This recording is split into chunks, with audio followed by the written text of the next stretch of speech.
Yo, what's up, friends? Welcome back to the channel. As always, my name's Anton, and hopefully all of you guys are having a fantastic day because we're going to be returning, of course, to SHOUTOUT. And yeah, this is a big shout out to Paul from the Patreon for requesting this one, and he gave me the entire backstory on it. Apparently this is written after she heard about Kurt Cobain's suicide. So yeah, and it was also like it was in the late 90s. So she had, at this point, been writing massive hits for literally 30 years.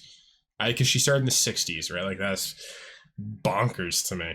And then apparently the next year she wrote Believe. Or, yeah, I think it was like on this album or the next album she wrote Believe. So it's nuts. But I'm excited. I've loved everything we've heard by Cher. You Wouldn't Know Love is just, that song's just so much fun. But yeah. So before we get into this one, as always, if you guys have any artists you want me to check out, leave a comment down below and I'll throw them on our weekly Discord vote. And if you want to take part in those votes, third link down below to join the Discord and just to hang out with myself and the entire Arcvision community and just say hi, stop by, introduce yourself, and DM me if you want to talk to me. I check every single message. So if you want to get a hold of me, Discord. And that's it. So let's get into Cher. The Fall, Kurt's Blues, the album not.com.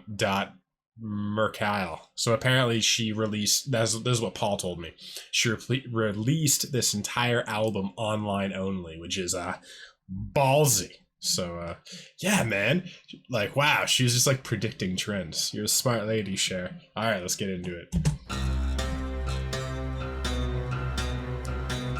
It's a really loose guitar acoustic sound.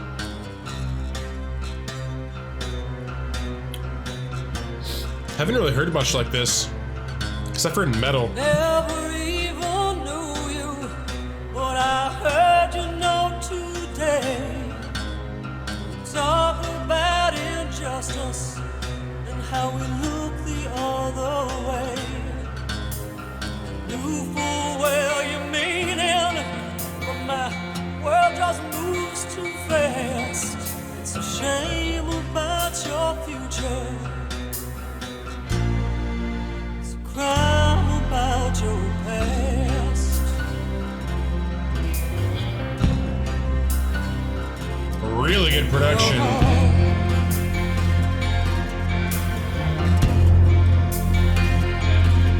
Okay, so one thing that's very noticeable is how Cher fully envelops herself in whatever era she's in. So when you had, like, we've only heard, I think on the channel, 80s Cher, and this is 90s Cher. So 80s Cher, what do we have? Lots of keyboards. We have power ballad after power ballad. They're all just these love songs, heartbreak songs, which was, that was of the 80s, right? And then now, the 90s, which was a lot more emotionally dark, sonically dark. You got grunge coming in. You have Matchbox 20. You have just these like darker bands coming in. Rock is kind of, coming in the forefront in that, like, minor kind of way. And then you have a lot of songs about darkness in the 90s. A lot of, the kind of emotional angst of the 90s, which she's kind of channeling sonically and lyrically in this one. So again, just very interesting that she is a musical chameleon, able to adapt to whatever era she's in.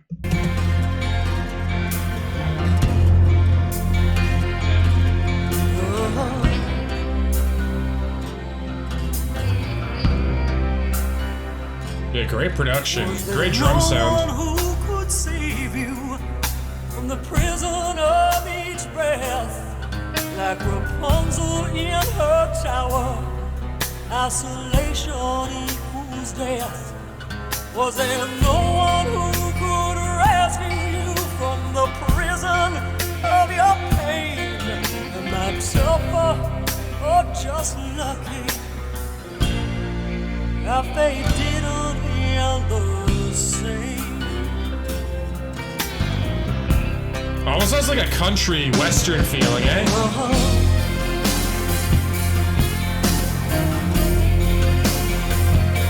Wow, really big sonicascape.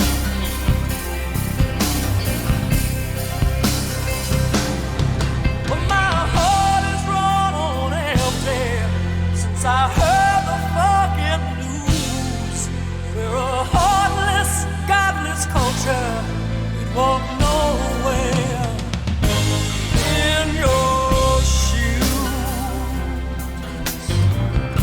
I'm like half smiling, half like feeling it.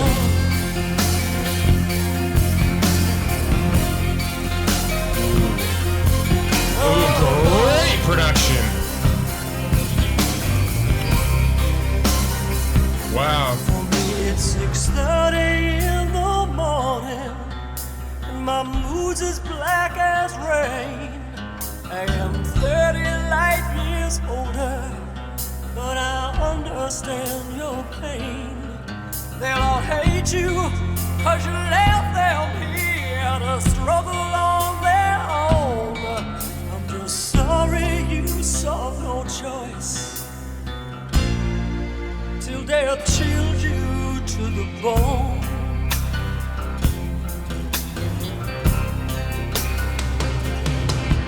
Oh, oh.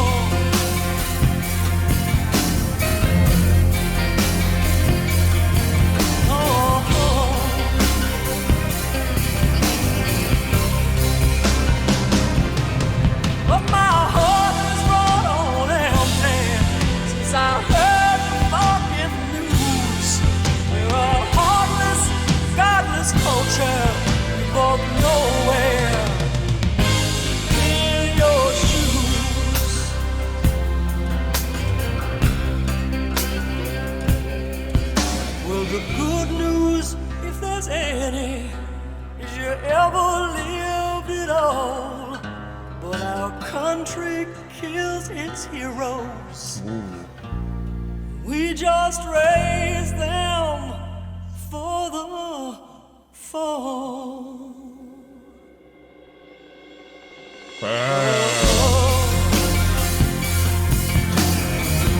That's a profound line. Raise them for the fall.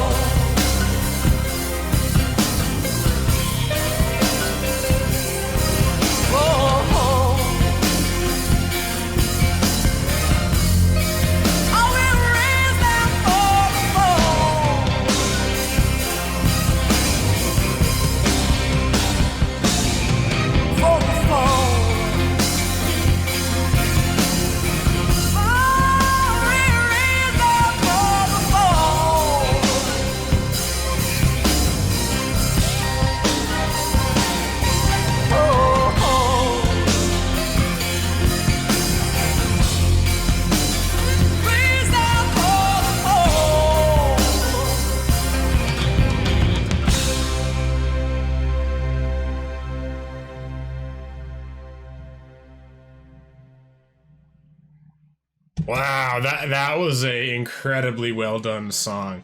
So a couple thoughts on it. You know how I said it had like a 90s feeling? I don't actually feel like, as it evolved, it actually reminds me more of the 70s.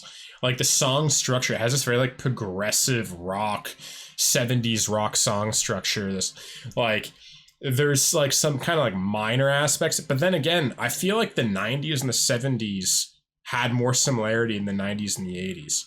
Like the 80s was really bright. The 70s and the 90s was darker. Did the 70s use more minor chords? Written in, you know how, like, I don't know much about music theory, but I know minor and major tones and chords, and it's like written in minor. Like has a sad or darker feeling. Like when I think of a lot of like 70s and 90s, I think of minor. I think of, you know, darker, more like existential angst in some sense, like, yeah, like deeper times. And this has like a feeling of like definitely 70s and 90s, more 70s to me, but there was like aspects of it that kind of remind me of the 90s. Maybe it was just like really good production. But yeah, musically, this thing was crazy. I was not expecting something so progressive and large and epic. And man, Cher's lyrics were very, very profound, very cutting. And her vocal performance was fantastic too, emotionally. Now, I will be completely honest, the melodies she chose didn't really do much for me. I preferred the melodies in You Wouldn't Know Love, Heart of Stone. Those songs gave me, again, maybe it was just what she was going for. This one, like at the end, it was, I was feeling kind of more like, you know, that bombastic, passionate feeling that I usually love in music and that I love in the 80s. But even then, it was because I'm really trying to understand myself in this sense, because, you know, I've been doing this channel for a year and a half, and I've made a lot of comments about what I think I like, what I like, that kind of thing. And as I do more music, I realize that I don't actually think I like what I think I like. It's something beyond that. Like, I always say I like passion and emotion and like, it's like catchy melodies. But you can have passion and emotion in very different ways. So it's actually not passion and emotion. Well, I require passion and emotion, but that's not what I like. That's not what gets me. It's certain melodies, and I'm trying to figure out what about the melodies I like. Is there certain like A, B, C, D, like you know what I mean? I'm literally trying to think of what are the melodies of the songs that just like overtake me. Like You Wouldn't Know Love, the melodies in that song blew me away. The rich, like, and again, it's not the richness of her voice, because her voice was super rich here too. There's literally something about the melodies themselves. There's certain melodies that get me. And I like a lot of music, so those melodies must be broad or astonishingly narrow. And maybe actually we think all these songs are different, but maybe they only have like 3 melodies. And maybe it's like, I like melody A, melody B doesn't really do anything for me, and melody C I don't like. Like, I don't know, maybe there's 180 melodies, maybe there's 1,000 melodies, I don't know. But what about all the songs I love on the channel have something in common melodically? Because like I can like sit on my guitar and play out kind of melodies, just like, you know, note, note, note, note, and I'll love it. And then I'll do another like few notes. It doesn't do anything for me. So there's literally something in the tonal changes and the musical changes that I love some of it, and then some of it doesn't really do anything for me.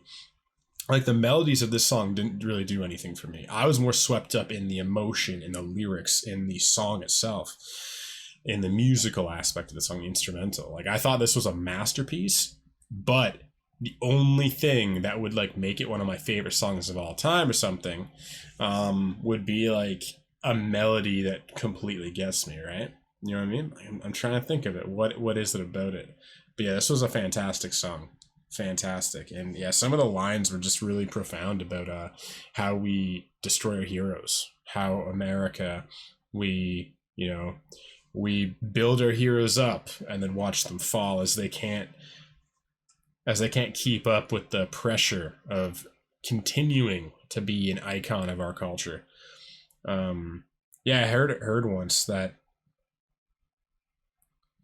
it's like one of the scariest parts is, like, a lot of people think the difficult part of fame is getting famous. No, that's easier. Well, it's not easier, but the difficult thing, the really emotionally difficult thing, is after you get famous, staying famous, because there's this feeling like there's nowhere left to go. You have to stay here. And you have these like people that are thirsty for fame, and they're talented, and they're all these things. And you know, I heard T-Pain talk about it because he was huge in the 2000s. And he's like, yeah, man, I just had anxiety about staying on top. He's like, I didn't talk to my wife. She had to be in a different house than me because I needed to stay on top. And I was just thinking, I was like, wow. And I get it. It's like, you know, when I'm grinding and trying to get somewhere, it's not like, you know, I can put pressure on myself, but it's not like that. I feel like it would be like, once, let's say like I became, you know, for some reason, the next YouTuber, right? And it's like everybody loved me and my channel was a massive blown up. I was getting all these deals. I think the scariest part, the hardest part, would be knowing, okay, this will end. Maybe in 10 years, maybe in 20 years, maybe in 5 years, maybe in 2 years. This will end, and I have to be okay with people not caring about me anymore like they used to, because they'll care about the next up and coming YouTuber. Like, that would be difficult for my ego. I think that's difficult for all of our egos. Is like, yeah, not identifying with our success, because that's what we do so much. We identify with our success. I do 100%. If, like, you know, as my channel grows, I feel better about myself. Literally, I just do. I just go like, yeah, I feel better about myself. And then, like, if it all, for some reason, if everyone was like, actually, you suck now, Anton, and everyone unsubscribed, there'd be a time where I'd be fucking devastated. I'd get over it. I'd recalibrate. I'd probably have to go into nature, get away from society, and just get back to me. and be like, okay, who am I behind all the success? Who am I behind everything I do? You know what I mean? That stuff is not who I am, right? There's like the essence of me. That's who I am. What I do is just it's just what I choose to do that year, that 10 years, whatever it is. And it's like, that's what's difficult about fame, I think, is that, yeah, there's literally like existential crises you go through. But anyway, man, brilliant song, Paul. This was fantastic. Anyway, what all of you guys think of this one? And what is your favorite era of Cher? Let me know down below. And as always, if you guys have any song requests for me like Paul, and you want to check out any of our full album reactions, which we just did one to Adele's 30, and we're going to be voting on our next one very soon. If you want to, yeah, all that kind of stuff, first link down below to join the Patreon if you're interested in that. And then also, if you guys enjoyed anything I talked about in this video, I have a podcast where I talk about lots of stuff. And if you want to check that out, link down below.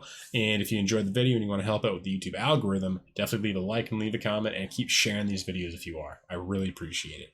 And that's it. So I'll see all of you guys again tomorrow. I love you. Peace.